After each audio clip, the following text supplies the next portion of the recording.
बोलो भारत माता की జగిత్యాల సభ దద్దరిల్లాలి అంత చప్పక కాదు జై శ్రీరామ్ చేతులు ఉన్నవాళ్ళు రెండు చేతులు ఉంటే గట్టిగా చేతులు ఎత్తి చెప్పాలా జై శ్రీరామ్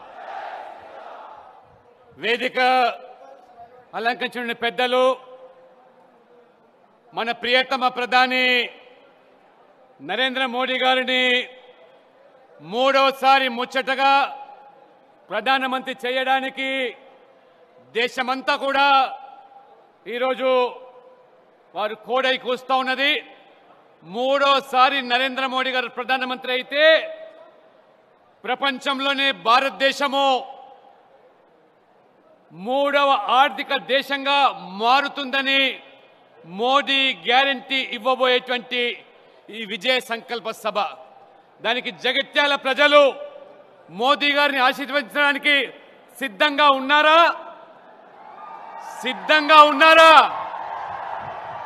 మిత్రులారా ఈ విజయ సంకల్ప సభ ద్వారా ముఖ్యమంత్రి రేవంత్ రెడ్డి గారిని తెలంగాణ ప్రజలు సమాజం ప్రశ్నిస్తూ ఉన్నది.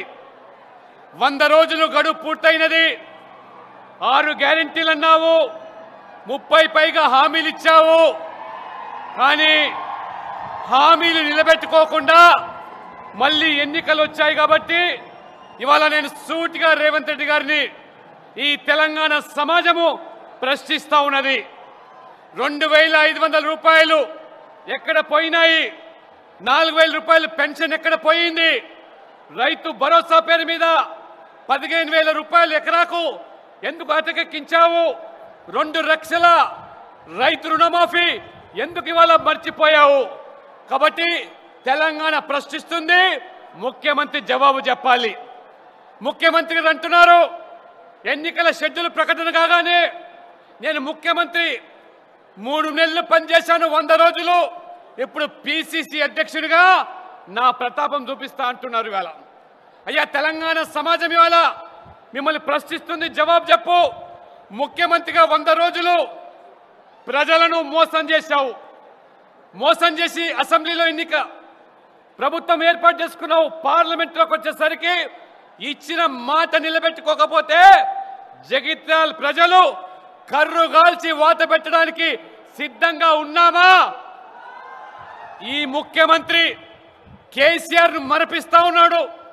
కేసీఆర్ మాటల మరాఠీ గారులతో ఏ రకంగా మభ్యపెట్టాడో మరి వాళ్ళ రేవంత్ రెడ్డి గారు అంతకుమించి వాళ్ళు చెప్తా ఉన్నాడు ఇవాళ. కాబట్టి భారతీయ జనతా పార్టీ ఖచ్చితంగా రేపు జరగబోయేటువంటి ఎన్నికల్లో నరేంద్ర మోడీ గారు ప్రధానమంత్రి కావడం ఖాయము. రేవంత్ రెడ్డి గారు నీ ప్రభుత్వ పనితీరుకు రెఫరెండం అంటున్నావు. ఈ సవాలు స్వీకరించాల్సిందిగా ఈ యొక్క తెలంగాణ సమాజం నీకు ఈ సవాల్ విసురుతూ ఉన్నది. రెఫరెండం ఆధారంగా 14 సీట్లు గెలవకపోతే పూర్తిగా నువ్వు నైతిక బాధ్యత వహించాలి. ఖచ్చితంగా రేపు భారతీయ జనతా పార్టీ అత్యధిక సీట్లు తెలంగాణలో సాధించి నిజామాబాద్, కరీంనగర్, ఆదిలాబాద్, ఉత్తర తెలంగాణలో ఉన్నటువంటి అన్ని పార్లమెంట్ స్థానాల్లో మీరందరూ కూడా మోదీ గారికి కానుక ఇచ్చినట్టయితే 3వసారి ఈ దేశాన్ని అగ్రగామిగా తీర్చిదిద్దాడు. రేవంత్ రెడ్డి గారు అంటున్నారు మా ప్రభుత్వాన్ని పడగొడతామని పదే బీజేపీ చెప్తున్నారని. మేము పడగొట్టడానికి సిద్ధంగా లేము. మీరు పడిపోతే మేము దాన్ని కాపాడలేము. కాబట్టి మీరు ఇవాళ మేము గేట్లు తెరిచాము, పిసిసి అధ్యక్షునిగా గేట్లు తెరిచాము, అందరూ రావచ్చుంటారు. గేట్లు తెరిచినావు, జాగ్రత్తగా పడండి. గేట్లు తెరిస్తే నీ ఎమ్మెల్యేలను కాపాడుకోండి, వాళ్ళు పారిపోయే పరిస్థితి వస్తుంది. కాబట్టి దయచేసి రేపు దేశమంతా కూడా కాంగ్రెస్ ఓడిపోవడం ఖాయము. ఇవాళ రాహుల్ గాంధీ ఇవాళ రాజకీయంగా వారు ఏ రకంగా విఫలమైనారో నరేంద్ర మోడీకి సరితూగే వ్యక్తి మీ కూటమి లేరు, కాంగ్రెస్ లేరు. దేశంలో ఎక్కడ లేని కాంగ్రెస్ తెలంగాణకు అవసరమా? పార్లమెంట్ ఎన్నికల తర్వాత ఖచ్చితంగా ఫలితాల తర్వాత తెలంగాణలో డబుల్ ఇంజన్ సర్కార్ ఏర్పాటుకు మార్గం సుగమవుతుంది. మీరందరూ కూడా కలిసి రండి. భారతదేశాన్ని అభివృద్ధి చెందాలంటే తెలంగాణ అభివృద్ధి చెందాలనేదే నరేంద్ర మోడీ గారి యొక్క సంకల్పం. కుటుంబ పాలన, ఈ కుల పాలన, ఈ వంశపరపర రాజకీయాలు, అవినీతి పాలన తెర తీయాలంటే బీజేపీ రావాలి, మోదీ రావాలి. కాబట్టి మీరందరూ కూడా రాబోయే ఎన్నికల్లో బీజేపీ అభ్యర్థులను గెలిపించి నరేంద్ర మోడీ గారిని మూడోసారి ప్రధానమంత్రి చేయడానికి జగత్ ప్రజలందరూ కూడా కలిసి రావాల్సిగా కోరుతూ మీ అందరికీ కూడా ధన్యవాదాలు చెప్తూ సెలవు తీసుకుంటా ఉన్నాను. భారత్ మాతాకి.